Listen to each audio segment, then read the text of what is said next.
I wish to advise the House that we will now hear expressions of sympathy on the death of Deputy Shane McEntee, Minister of State of the Department of Agriculture, Food and the Marine. Before taking these expressions of sympathy, I wish to formally welcome to the Distinguished Visitors Gallery Shane's wife, Kathleen, and children Aoife, Vincent, Helen and Sally, and other members of the McEntee family.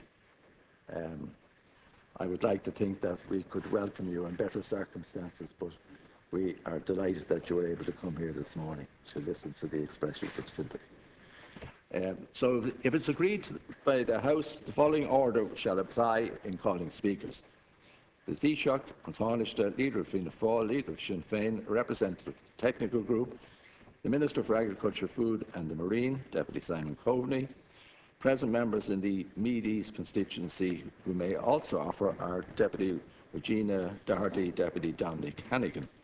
And also there are members here from Meath West, Deputies Damien English, Ray Butler and Pater Tobin. If people wish to express sympathy in that order, I'll call upon them in that order. So I now call on the Taoiseach. Is that agreed? No, yes. I received no notification, of course, maybe at all that this was happening. Sorry, I didn't.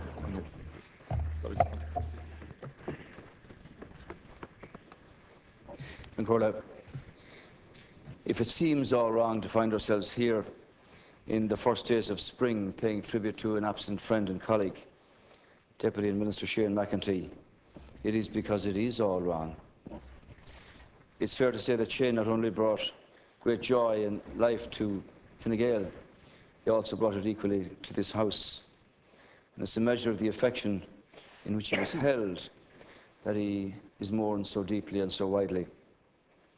Shane McEntee did wonderful work for Ireland, for government, and indeed for the party that he loved. Because from the time he was elected to the Dáil in 2005, his belief was always Ireland, its people, first. I remember being appointed to office when I had the privilege of nominating him as a junior minister of the Department of Agriculture.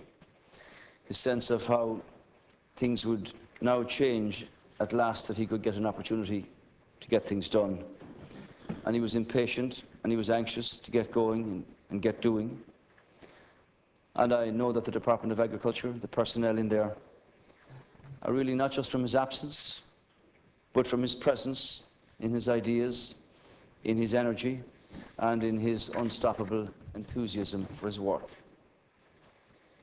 Before his death, I was constantly hearing from people all over the country, as they would say, their graw for such a grover man, of his great work for forestry, dealing most recently with the ash tree disease risk, his work with the greyhound industry, the small farmers and those householders and families affected by pyrite. Since his death, I've heard those same people speak of their shock, their sense of loss, because he was their minister for a relatively short time, but they knew him, they trusted his instincts, and they'd come to know him and to respect him and to admire him greatly. Because in many ways, he epitomized that word great in his physical presence, his energy, his resolve, his capacity, his enthusiasm, his zeal for his work. And above all, he was great in his sincerity, his compassion, and his gentleness, qualities that are perhaps devalued in today's world. Everybody would agree who knew him that Shane McEntee was a solid man, always ready with a common sense, a kind word, and indeed sound advice. He was, as we always expected him to be, always himself and always there.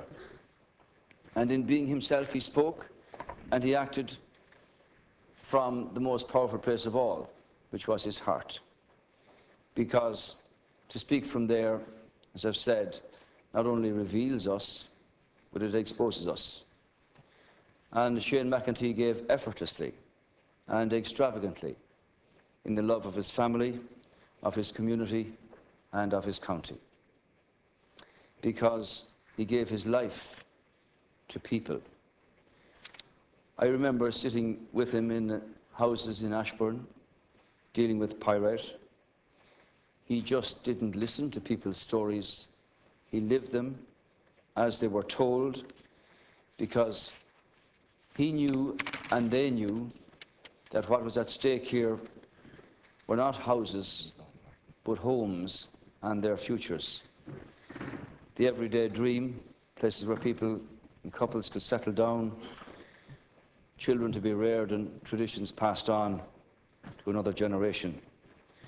His family and this house and this country are all the better for having known and understood the presence of Shane McEntee.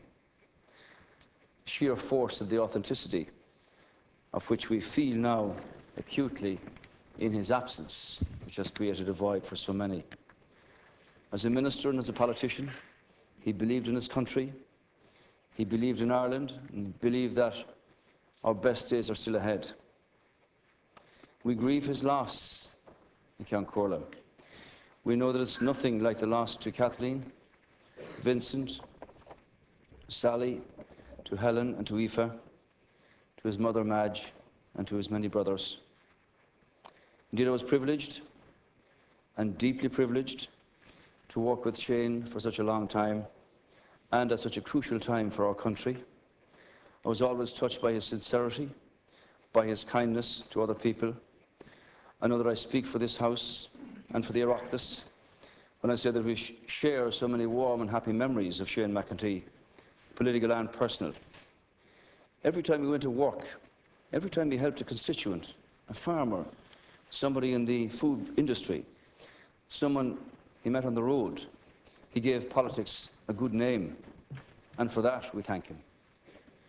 The Fine Gael family feels Shane's loss so acutely, so grievously. We honour him and remember him. In life, oftentimes, the greatest battles are ones we fight with ourselves. Shane fought and lost and won those battles through his 57 years. He speaks eloquently of his shining qualities as a politician, as a minister, as a Meath man, and a friend, that this House is united in its still new grief at his tragic passing. As a minister, he had an ambitious and an urgent agenda. We will see to it that is fulfilled. As Taoiseach and as leader of Fine Gael, I'm proud to pay tribute to our friend and our colleague Shane McEntee. Honoured to call him my friend over many years.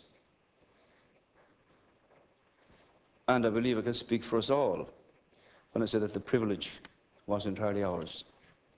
Can you Margaret. Tánaiste. Concorla, on my own behalf and on behalf of the Labour Party, I wish to express my sympathies to the family of Shane McEntee, to his many friends and to his colleagues in the Fine Gael Party. Shane McEntee was a gentleman in every sense of that term. I first got to know Shane as a formidable candidate in the Meath by-election, which first saw him returned to the Dáil.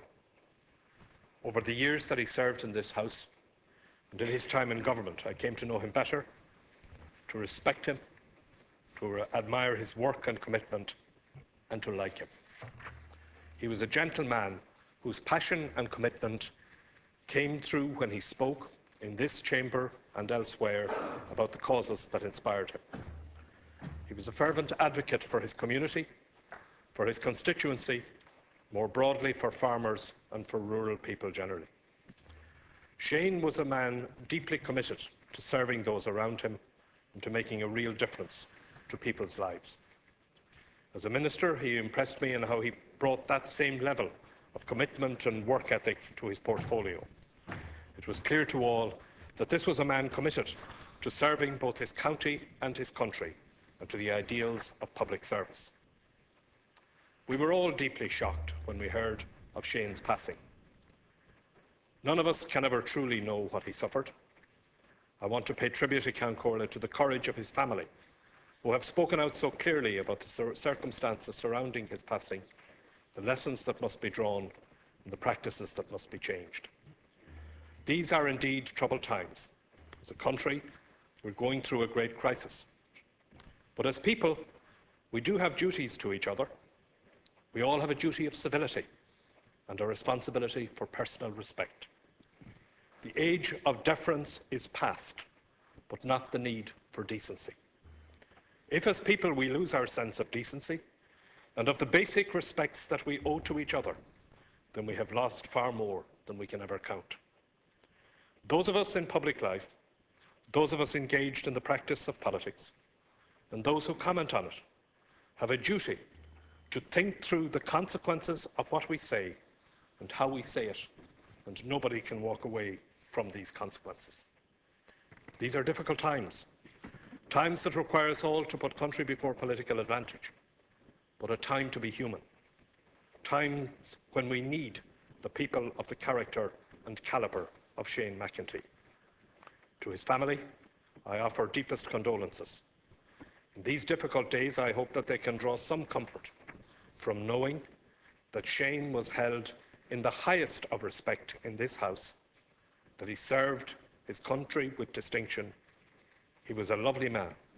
Cuimh nói muid go Joe, tréna a bhí an, farachug shervish, don tír, do chundan mi, agus do chlan, rieste an.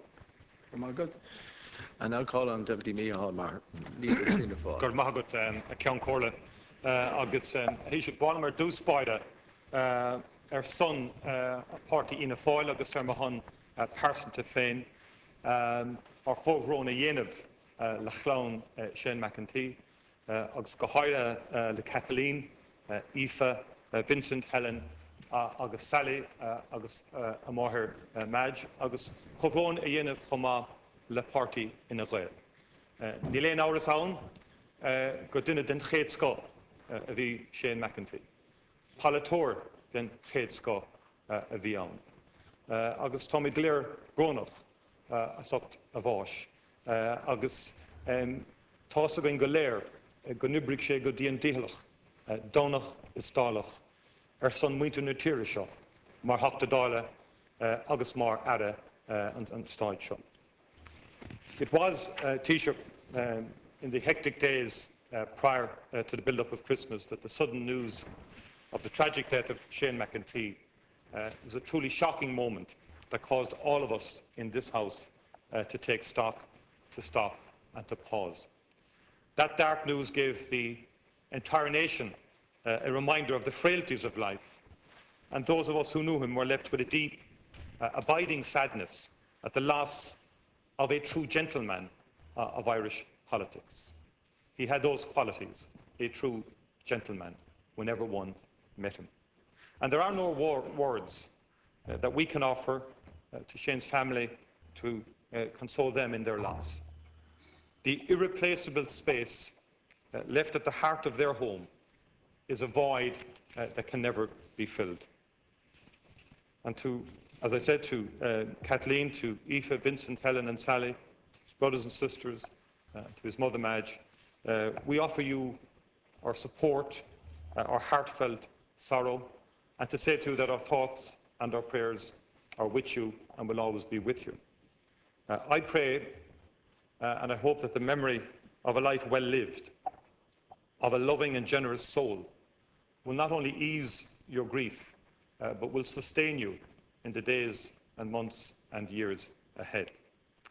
Since Shane was elected to the Dáil 8 years ago, Shane impressed me with his generosity, his quiet dignity, and his sense of humour and commitment to his work. His public commitment to public service, was a clear and defining feature of his life. And from his father, he inherited a deep appreciation of the land and worked tirelessly with the IFA for the vitality of the family farm. He brought those qualities to his role as Minister for State, and those of us on this side of the House welcomed his openness, his responsiveness, his engagement, and the energy he brought to his role. It is fair to say that all of us in public life and who enter public life do so with a deep sense of commitment to see if we can try and improve the well-being of our community, of our county and of our country. And it was clear that that was at the heart of Shane's commitment and participation in politics, because from the very outset he was deeply involved in his local community and in many facets of that community. And we're all here to try and make a difference, and Shane was here to make a difference to the quality of life of the people that he represented. And he did that in so many ways. His lifelong enthusiasm for the Gaelic Association perhaps was the earliest manifestation of that deep sense of community commitment. After his own local playing career, his talent for coaching players shone through both at local level and nationally for the Royal County at minor level. And suffice to say that as a Cork man, the name McEntee struck terror in our hearts on many an occasion on the playing fields of Croke Park, but also a deep respect for the McEntee commitment and contribution to Gaelic games, to sport and to Irish life. That deep underlying respect was there and still is there. And he gave up his hours to help ensure that players reached their potential and that the vibrancy of a community club was kept alive. His drive in the GA is a testament to his generosity of spirit, and I think it was that commitment to public service that he brought with him to the Dáil and indeed to politics in general. He was Taoiseach Fine Gael from the backbone out. His family links to the party stretched back to the foundations of the state, and he was very proud of that. He loved the Fine Gael party, and it's fair to say that Fine Gael loved Shane, as reflected in your own moving eulogy at the graveside some weeks ago. And it was through Fine Gael that he pledged himself to public service. And I know the deep sense of loss that is felt by all, on all sides of the House, but particularly on the Fine Gael side of the House, all of you who worked with him for years as a deputy and indeed worked with him as a minister, you who were inspired by his commitment and his loyalty and his work. I hope that all will be heartened that his spirit will be kept alive by his colleagues who continue the work that he gave himself to. Political life can be a bear pit of rivalry and argument and debate and so forth. But I think, and sometimes it can slide into rancour and pettiness, but fundamentally we are all bound together by a deeper commitment to try and improve the lot of our citizens and of our societies. And working together collectively in this House, we do seek to hope and to ensure that through our collective efforts we can make the life of our citizens that bit better than when we found them coming into the House. I think that motivation is what inspired Shane McEntee into political life. And it is that spirit that he personified that must be cherished and remembered. And all members of this House are bound by that commitment together. We share in its costs and we can reflect upon its triumphs. And it's to his family that we thank in particular for sharing Shane with us. Politics places an enormous burden on families. There is no question about that. And we reflect and we thank your contribution in that regard for the huge endeavour and support that you gave Shane throughout his life, and particularly his political life. And as long as this work goes on, the patriotic spirit of Shane McEntee will endure, and his commitment to public service will go on. And I trust that Shane's family, his friends and his many colleagues can draw strength from that reality. Ar yesterday, go raibh anam dílis. Thank you, Deputy. I now call on the Leader of Sinn Féin, Deputy Jerry Adams. Cormac, agus bhhailm fáilte choiril an Shane McEntee ach tá sogam mar a dúirt an chun cóirú go bhfuil acháid brónach an acháid seo agus bhhailm mácó brón í anú leis an clán ar fud an Charlie Shane. On behalf of Sinn Féin, on my own behalf, I want to extend my deepest condolences to Shane McEntee's family, to his wife Kathleen and their children Aoife, Vincent, Helen and Sally, to his mother Madge and to his siblings. I also want to express my sympathy to the Taoiseach and to the Fine Gael party. Shane was deeply committed to Fine Gael. He worked tirelessly on behalf of your party. His by-election won in 2005 helped lift Fine Gael when its fortunes were low, and all of that, I think, is to the good from his perspective.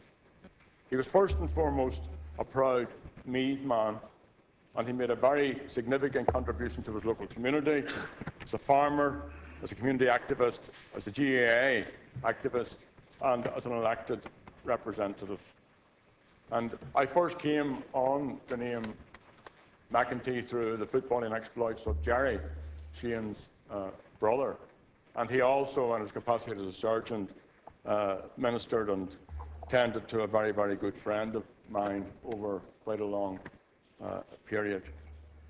And I always found Shane to be very courteous and polite and generous, except on one occasion, which I deal with in a moment, that he was deeply committed to his politics, but willing to listen to other opinions. And he had a deep commitment to rural Ireland.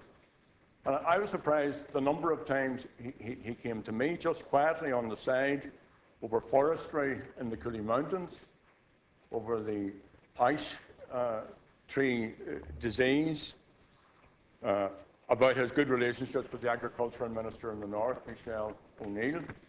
At one time he came to me after we had discussed collusion here and told me when he was at his parents' farm that they had friends in from the north who had suffered from collusion. This family had been bereaved, and he believed what was being said about collusion. He was also very proud of his South Armagh family connections.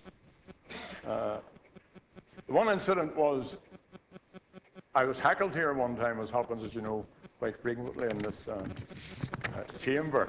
And to my surprise, I discovered afterwards that it wasn't just the usual suspects, that Shane was one of the hecklers. And I was both disappointed and offended by this. And next day I was sitting here, and Mary Lou was sitting beside me, and he came across, and he stuck his hand out, and he said, "I was out of order yesterday, and I'm sorry." And he shook hands. And I thought that was a measure of the man. And then he went on to say, "When you're giving my Taoiseach a hard time, I see red." So that was the sign of his great loyalty to you, Taoiseach. So I know, the big loss is to the family, to your children, to yourself, and Bancalia, and all of our families suffer grievously in one way or another because of our involvement in politics. But I hope it is some small consolation to you to know all the good work that your husband did, and that he was liked by all sides in this Dáil, and that lots of people are in a far better place today because of what he did. And I thank you for that. Thank you, Deputy. And I'll call on Deputy Claire Daly on behalf of the technical group. Thanks, Ceann Comhairle, and I have to say I'm very grateful for the opportunity to be able to say a few words about Shane today. He might have been surprised to know that there were 3 women fighting at the technical group meeting yesterday over the right to have this slot, but seeing as it was Shane, it was a fight that I was absolutely committed to winning, because I do know that Deputy Maureen O'Sullivan wanted to make points about Shane and his contribution to the debate on mental health when she initiated the discussion under private members' time almost a year ago.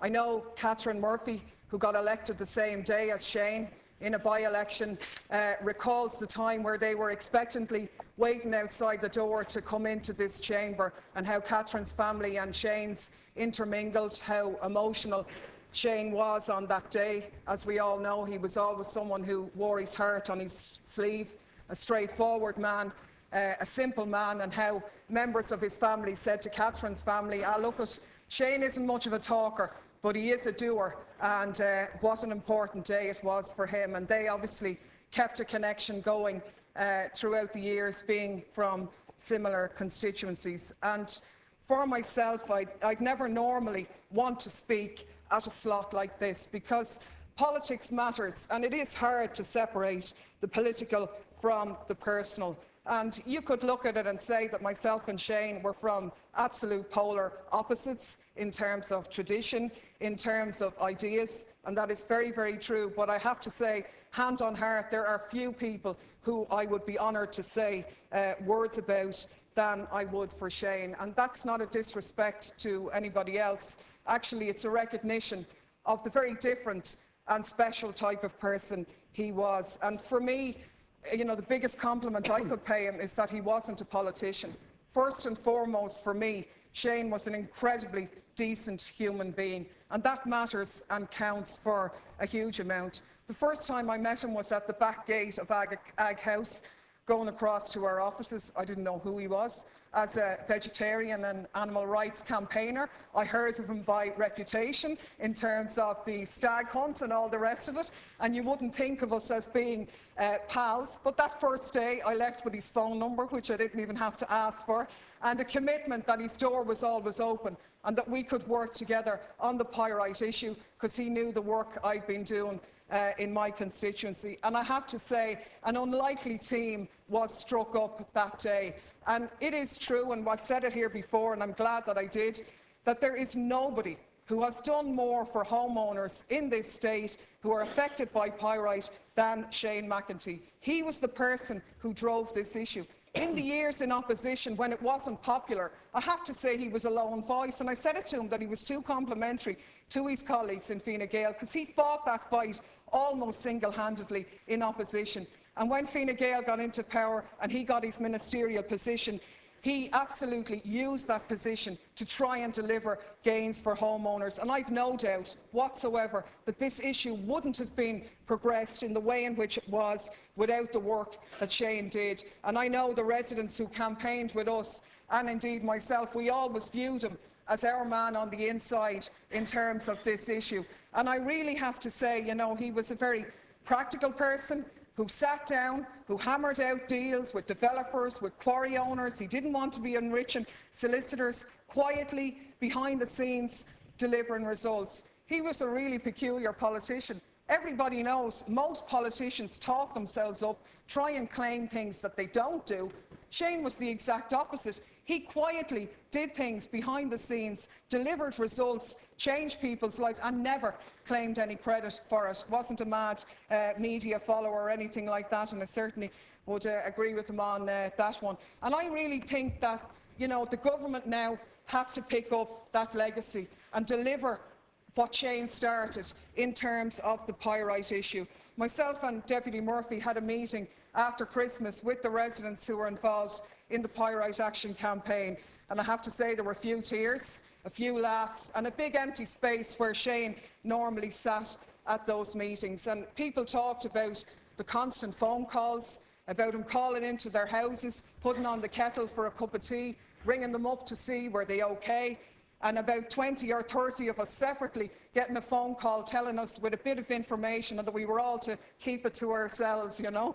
But I think it's fair to say that, you know, there are families up and down the commuter belt whose lives have been transformed by Shane's work in here. And I don't say that lightly by any stretch. He was their advocate, he was their voice, and we have a responsibility to carry on that battle. I remember the first meeting that we had in the ALSA, where we brought together residents from the different counties affected by pyrite, and we were trying to hammer out a strategy on the issue.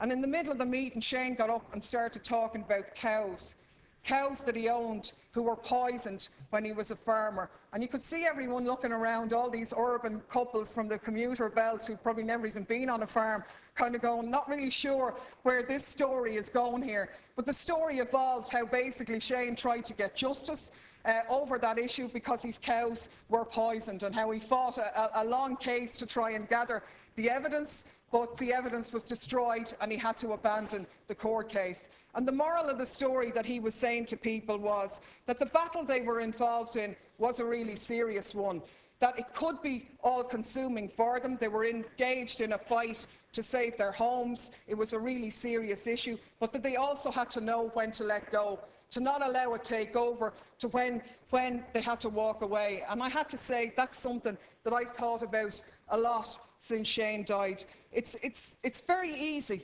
to be nice to people when times are good, when things are going well, but an honourable person, a decent person, really stands by you when the chips are down, when it's not popular to do so, to put yourself out on a limb. And I remember a couple of incidents that stand out for me.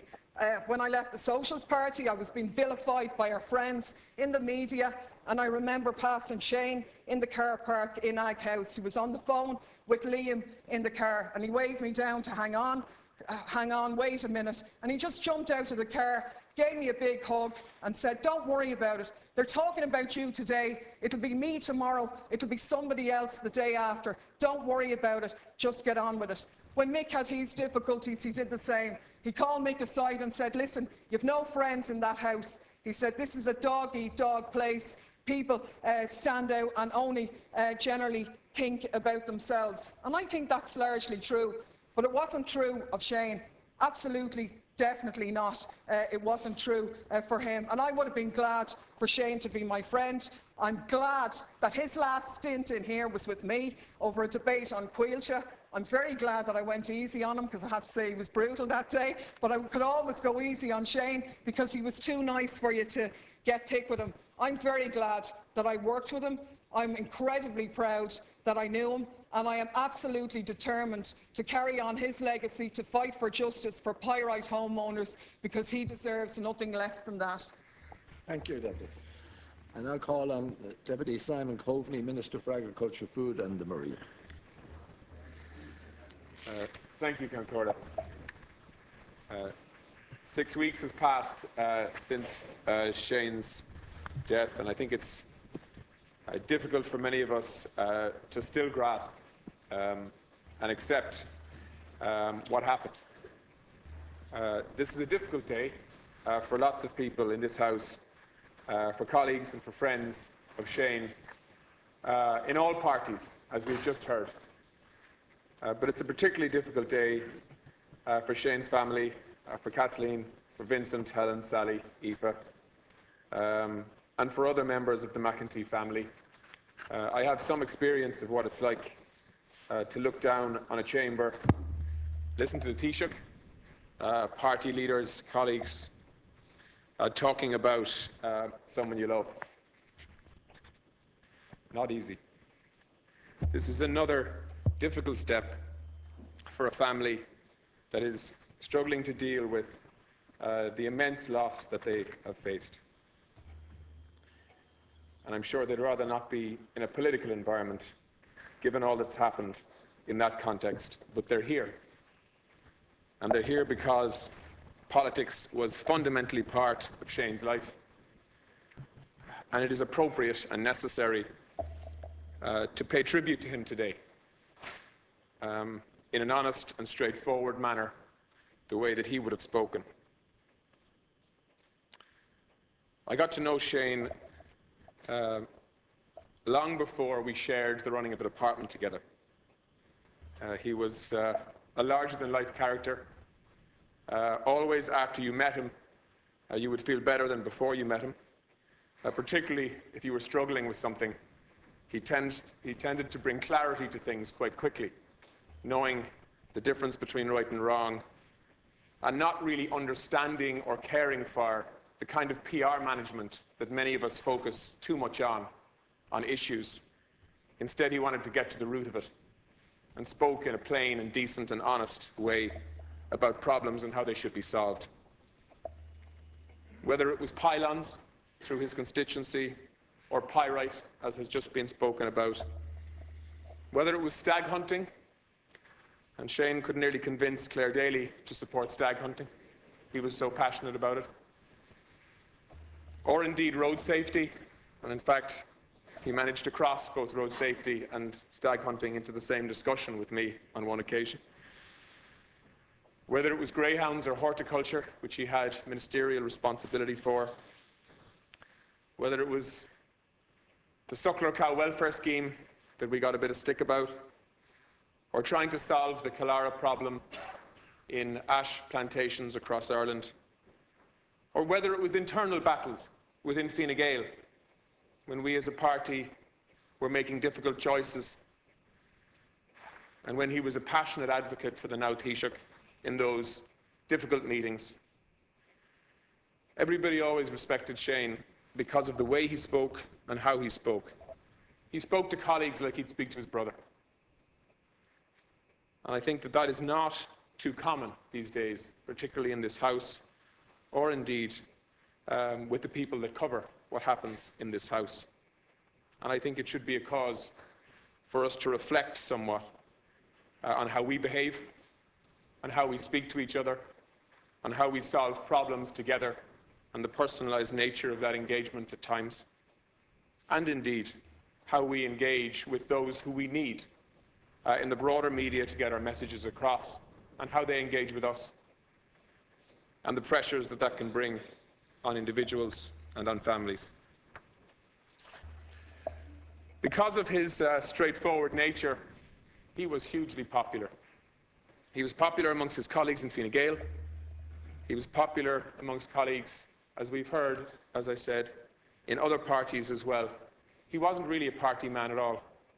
Fine Gael was the vehicle with which he conducted politics, and he was very proud to be a member of Fine Gael.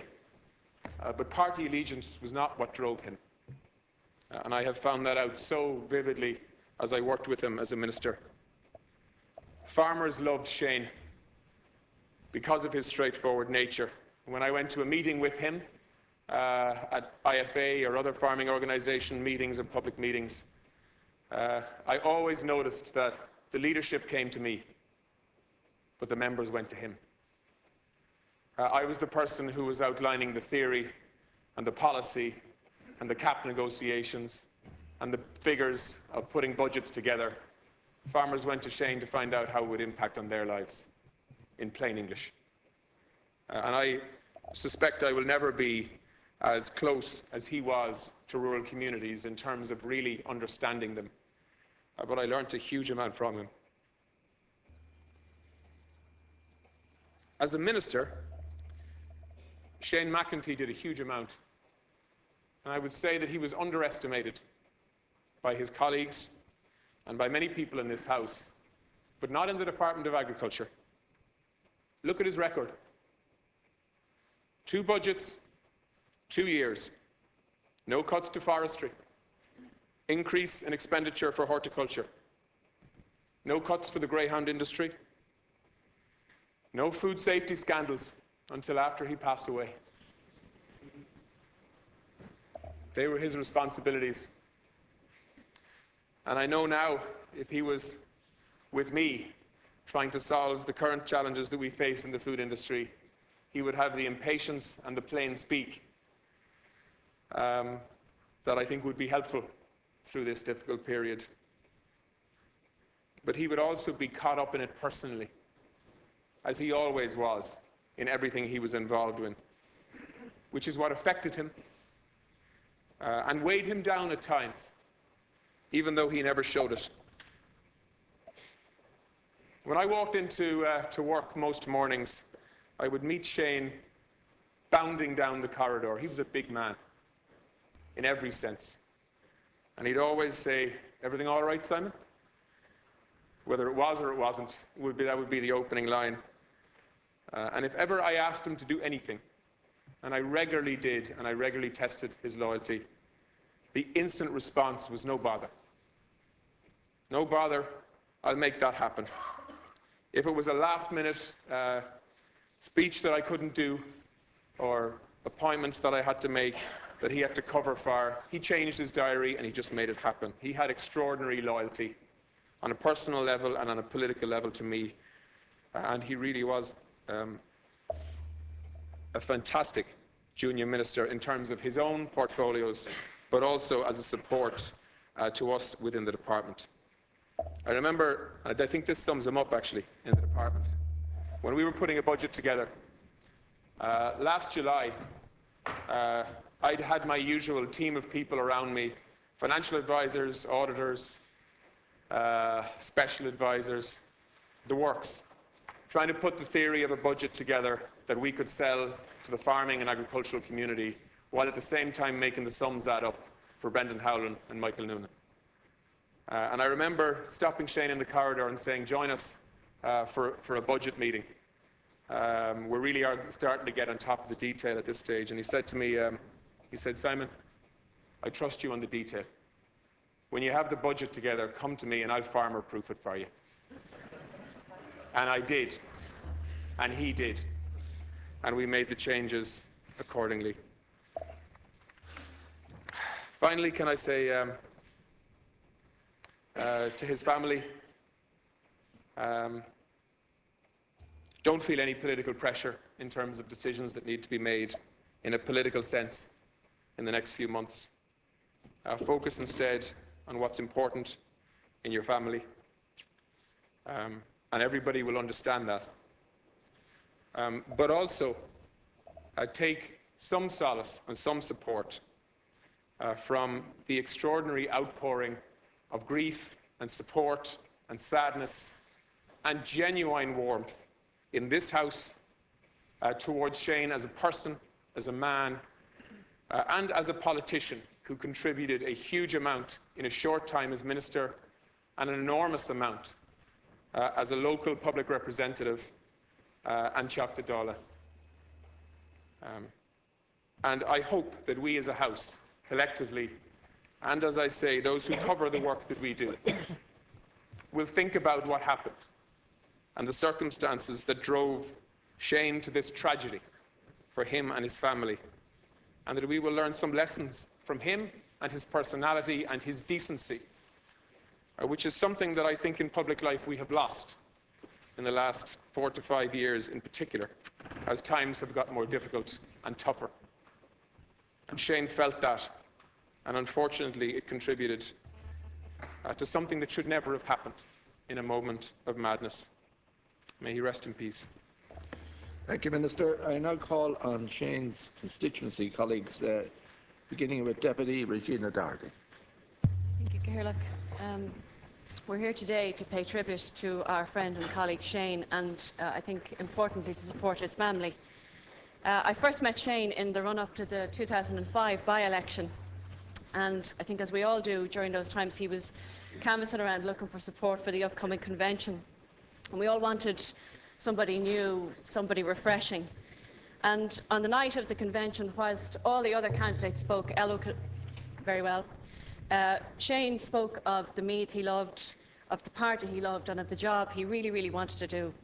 And with much respect to all of the other candidates, there was no contest that night. Shane was the winner. And indeed, obviously, he went on to win the by-election. We called him the glorious by-election winner in Meath for nearly years after he won.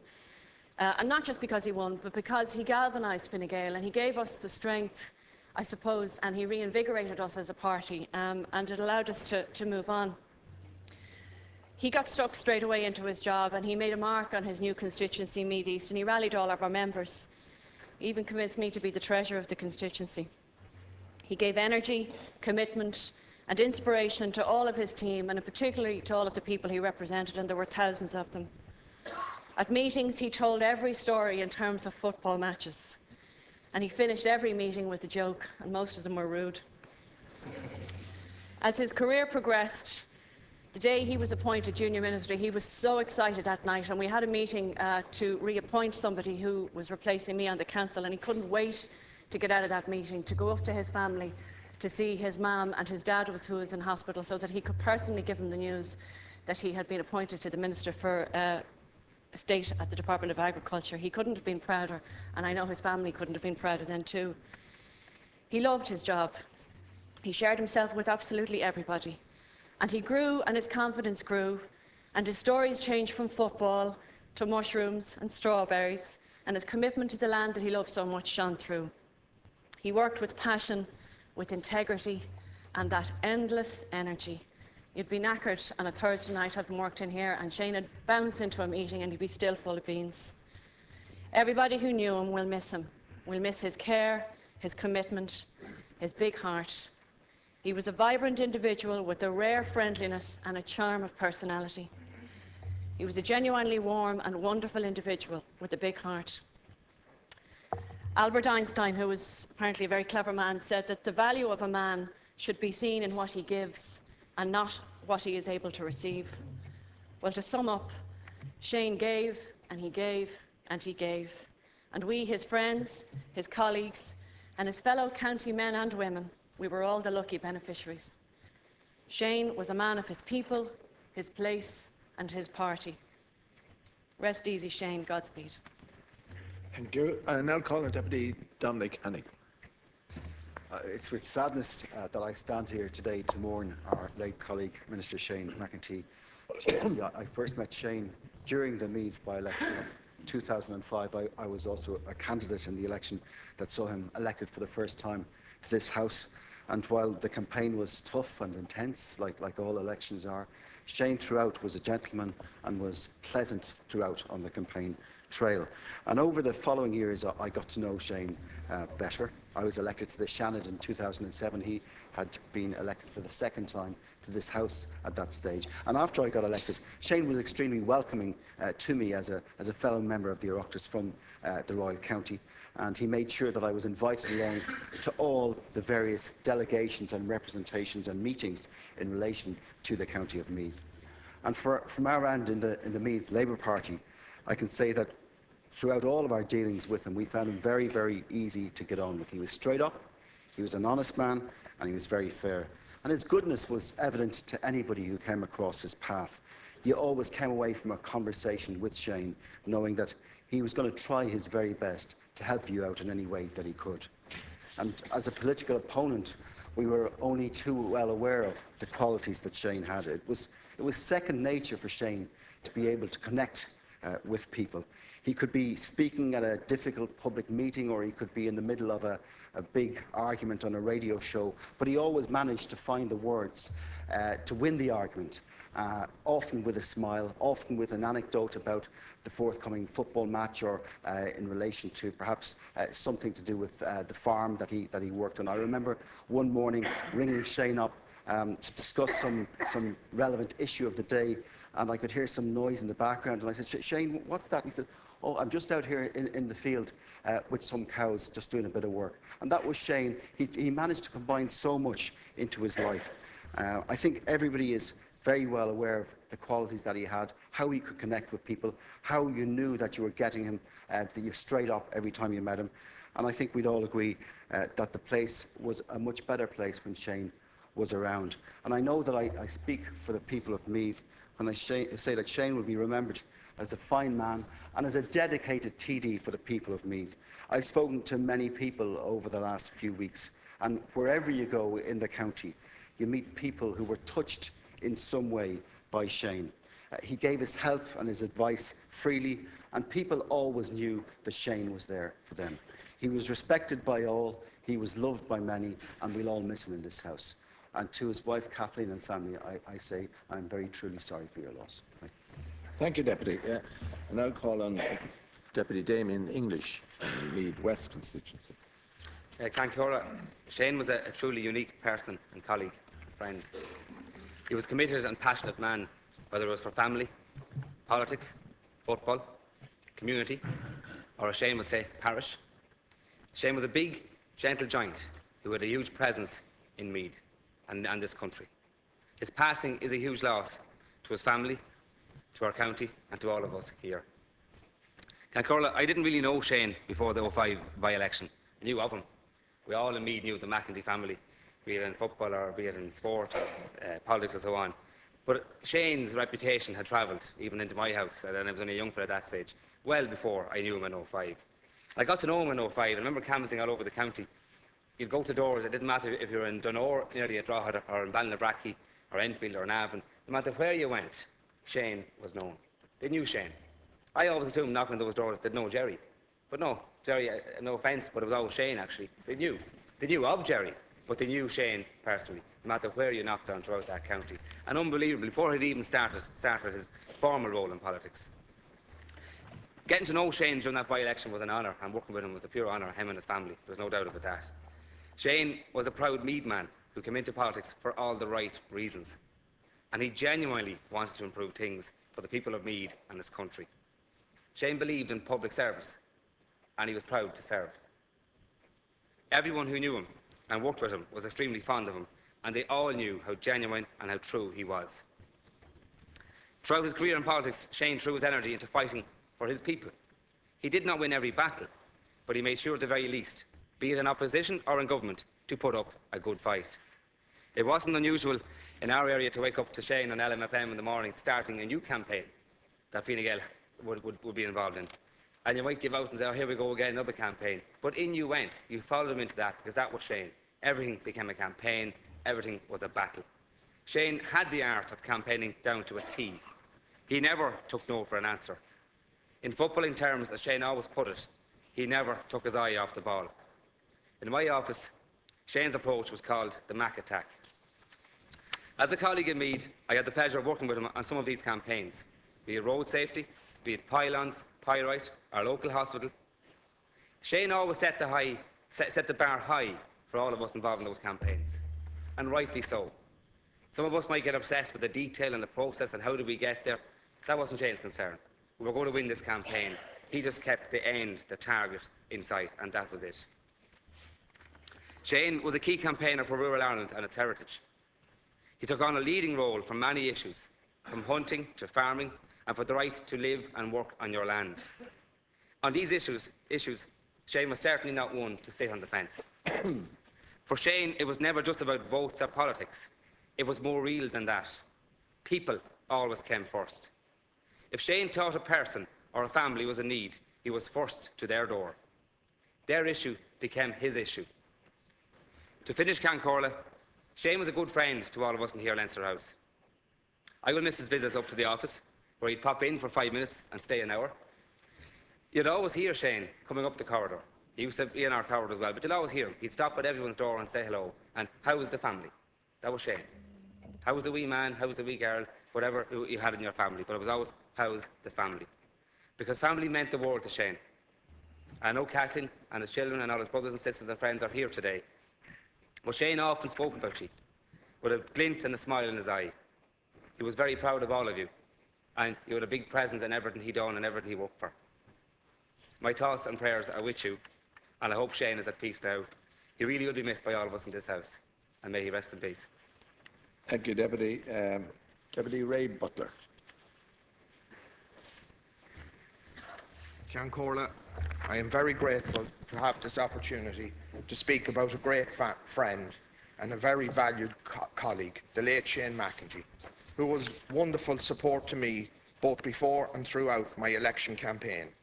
I feel honoured today to be able to say that he became a true friend since then.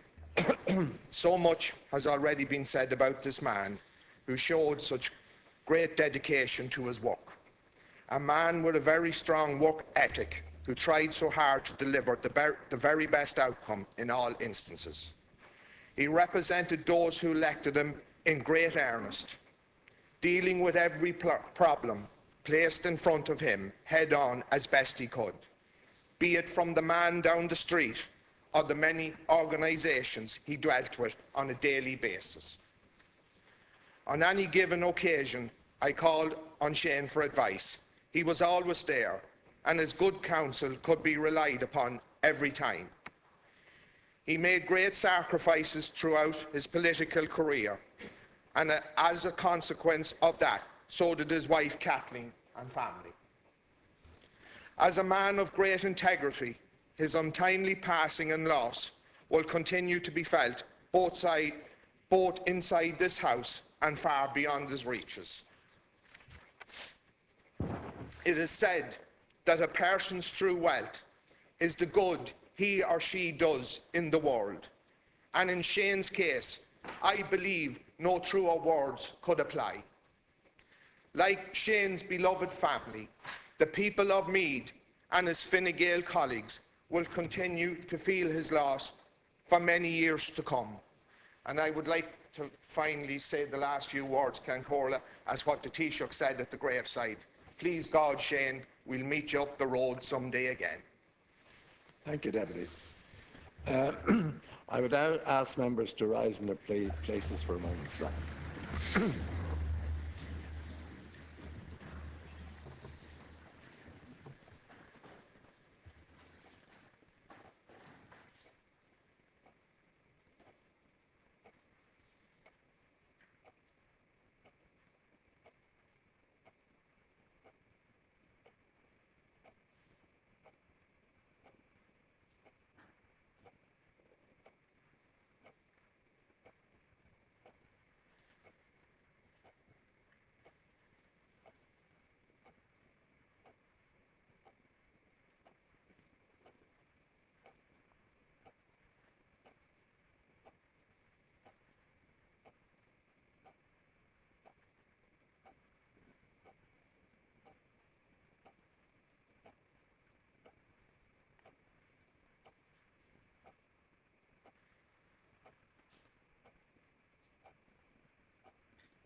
May he rest in peace.